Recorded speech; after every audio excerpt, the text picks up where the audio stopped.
देख रहे हैं सक्षम भारत टीवी।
दृष्टि से परिवर्तन की थी, व्यापकता की दृष्टि से परिवर्तन की थी, सर्वसमावेशकता की दृष्टि से परिवर्तन की थी।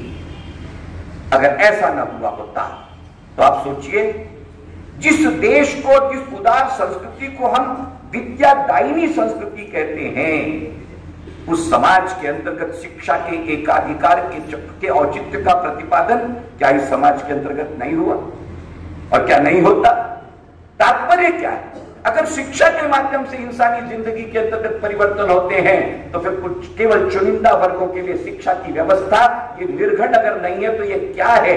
ये उत्तरदायित्व क्या नए सिरे से ढूंढने की आवश्यकता है। और तब जाकर के भारतीय संविधान कहता है, जिस पर फुले की छाप है, जिस पर सावित्री की छाप है, जो आंबेडकर की देन है, वो कहता है education for all, not just education for all, scientific temper for all, and not just scientific temper for all, scientific temperament for all। बातें अभी भी अधूरी हैं, कसौटियां अभी भी अधूरी हैं। हम न पालें, एक नए युग की शुरुआत हो गई है और उसके अंतर्गत भव्यता, दिव्यता और उदात्तता, इस त्रिवेणी के अंतर्गत हम और आप पावन स्नान कर रहे हैं। निश्चित तौर के ऊपर में यक्ष प्रश्न है और इसलिए यह ग्रंथ केवल वाचनीय नहीं है अध्यक्ष महोदय, ये चिंतनीय है, ये मननीय है, ये श्रवणीय है, ये स्पृहणीय है, ये अतुलनीय है, ये सब उसके विशेषण है अविनाश जी। पर ये अनुकरणीय है, ये उसका सबसे बड़ा हिस्सा है।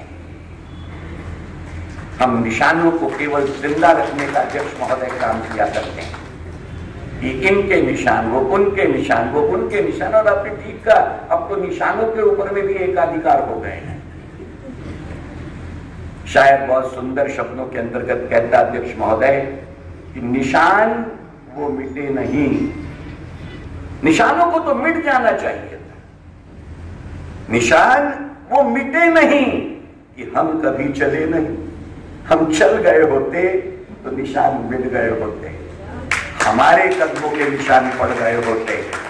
आज भी वो निशान इस बात की बरकरारी का एहतराम और एहसास करते हैं कि हम भी अभी भी केवल उनकी आराधना करने में व्यस्त हैं, उन पर कदम रख करके चलने की मनीषा और इच्छा आज भी कदाचित है, लेकिन हिम्मत और हिमाकत के नाम पर कहीं न कहीं कमजोर पड़ती है, क्योंकि केवल वैज्ञानिक दृष्टि मिल गई, वैज्ञानिक दृष्टिकोण से हम और आप अभी भी इस फासले को तय करना होगा, इस फासले का तय होना अनिवार्य है। यही संविधान की मनीषा है, यही संविधान का स्थायी भाव है, यही संविधान का दिशा निर्देश है, यही संविधान का मूल संकेत है। संविधान ही सावित्री है, संविधान ही ज्योतिबा फुले है, संविधान ही अम्बेडकर है, और संविधान ही आने वाले हिंदुस्तान की संवैधानिक तस्वीर है, जिसका अनुष्ठान कबीर ने किया, जिसका आद्य स्थान चारवाक का है, जिस पर हस्ताक्षर शाहू का है, जिसके ऊपर में मुद्रा फुले की है, जिसकी आत्मा में सावित्री है, और जिसका कर्ता धर्ता लिखाण अंबेडकर का है। वही साइंटिफिक टेम्पर है, वही साइंटिफिक टेम्परामेंट है, वही सब कुछ है। अगर वह सब कुछ होगा तो सावित्री इस गौरव ग्रंथ के माध्यम से केवल गौरवान्वित नहीं होगी, वो हिंदुस्तान की बदली हुई तस्वीर का प्रमेय होगी।